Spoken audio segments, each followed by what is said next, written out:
اگر در حاجت خانه خب پس از بیرون شدن حاجت خانه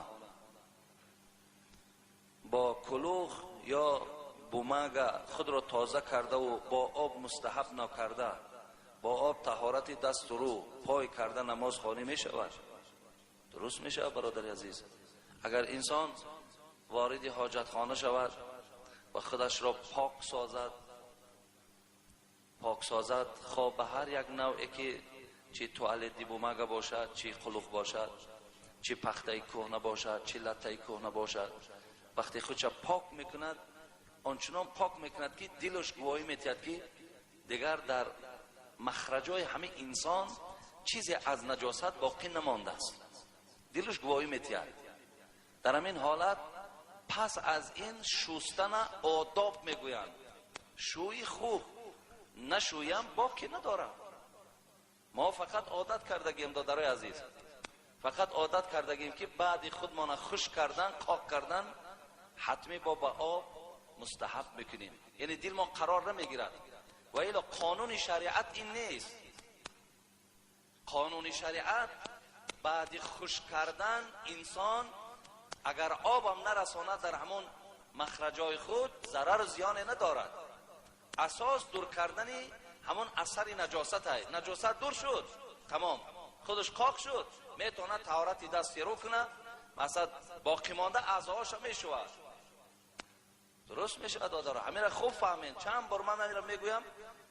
با بعضی ها مثال تغییرات میترارم، بعضی ها عقل گرایی میکنن. او قم الله باشی و دلیل و حجت داری از جات حاضر خیز گپ زدن بگی.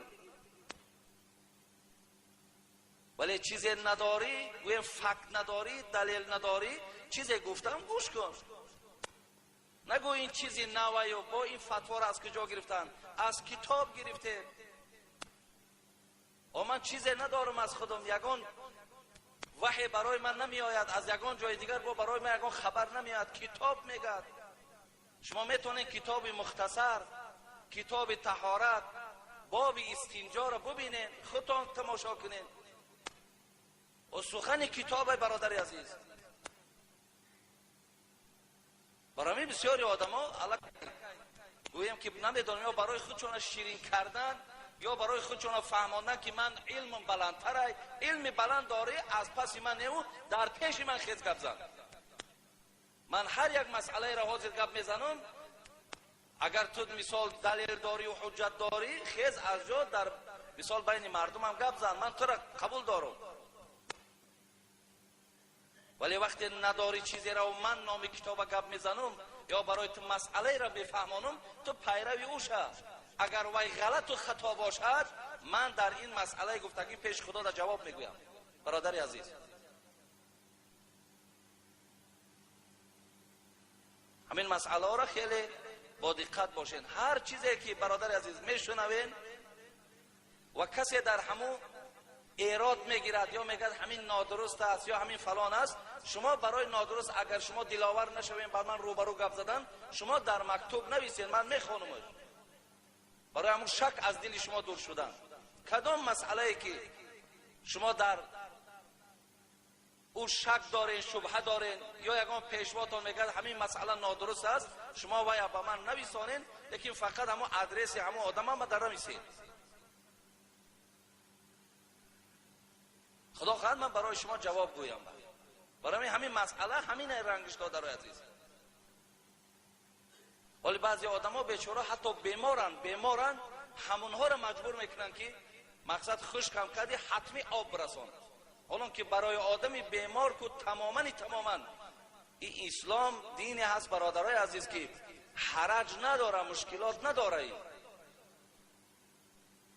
مشکلات میداشت ببین در یک سال یک بار ماه رمضان میاد میگه معدت مزش نیست روزه تا بخور. قوت روزه گرفتن نداری روزه تا بخور. قوت راست ایستادن نداری ببین راستا نماز خواندن فرض است. وقتی قوت راست ایستادن نداری جا در نشستن نماز خوان. او اسلام دینی هست که مشکلات نداره برادر عزیز، همیشه آسانی است.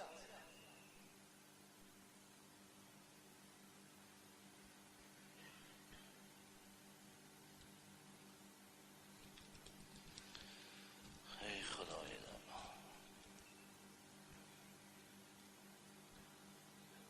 السلام علیکم داملای عزیز و شیرین زبان حاجی میرزا.